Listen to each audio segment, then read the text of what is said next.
ओम नमः शिवाय। शिव पुराण महात्म्य विद्येश्वर संहिता अध्याय 23वां। शिव नाम की महिमा। ऋषि सूत जी से बोले, सूत जी आपको नमस्कार है, हम पर कृपा कर हमें परम उत्तम रुद्राक्ष तथा शिव नाम की महिमा का महात्म्य सुनाइए। सूत जी बोले, हे ऋषियों, आपने बहुत ही उत्तम तथा समस्त लोगों के हित की बात पूछी है। भगवान शिव की उपासना करने वाले मनुष्य धन्य है, उनका मनुष्य होना सफल हो गया है। साथ ही शिव भक्ति से उनके कुल का उद्धार हुआ है।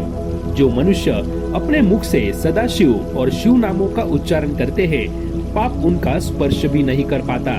भस्म, रुद्राक्ष और शिव नाम त्रिवेणी के समान महापुण्यमय है।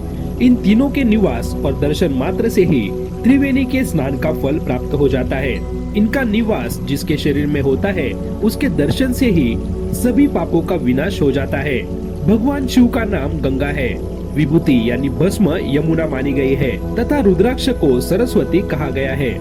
इनकी संयुक्त त्रिवेणी समस्त पापों का नाश करने वाली है। हे श्रेष्ठ ब्राह्मणों, इनकी महिमा सिर्फ भगवान महेश्वर ही जानते हैं। यह शिव नाम का महात्म्य समस्त पापों को हर लेने वाला है। शिव नाम अग्नि है और महापाप पर्वत है। इस अग्नि से पाप रूपी पर्वत जल जाते हैं। शिव नाम को जपने मात्र से ही पाप मूल नष्ट हो जाते हैं। जो मनुष्य इस पृथ्वी लोक में भगवान शिव के जाप में लगा हुआ रहता है, वह विद्वान, पुण्यात्मा और वेदों का ज्ञाता है। उसके द्वारा किए गए धर्म और कर्म फल देने वाले हैं। जो भी मनुष्य शिव नाम रूपी नौका पाकर भवसागर को तर जाते हैं, उनके भवरूपी पाप निसंदेह ही नष्ट हो जाते हैं। जो पाप रूपी दावानल से पीड़ित है, उन्हें शिव नाम रूपी अमृत का पान करना चाहिए। हे मुनीश्वरों, जिसने अनेक जन्मों तक तपस्या की है, उसे ही पापों का नाश करने वाली शिव भक्ति प्राप्त होती है।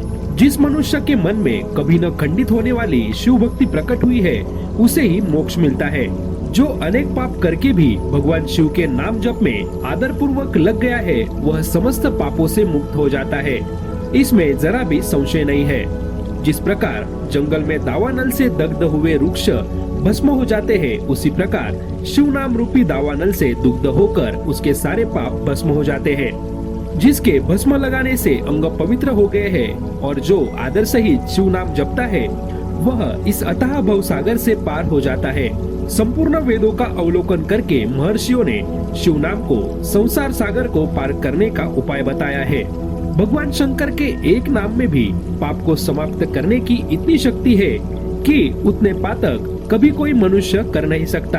पूर्व काल में इंद्रमुग्न नाम का एक महापापी राजा हुआ था और एक ब्राह्मण युवती जो बहुत पाप कर चुकी थी। शिव नाम के प्रभाव से दोनों उत्तम गति को प्राप्त हुए।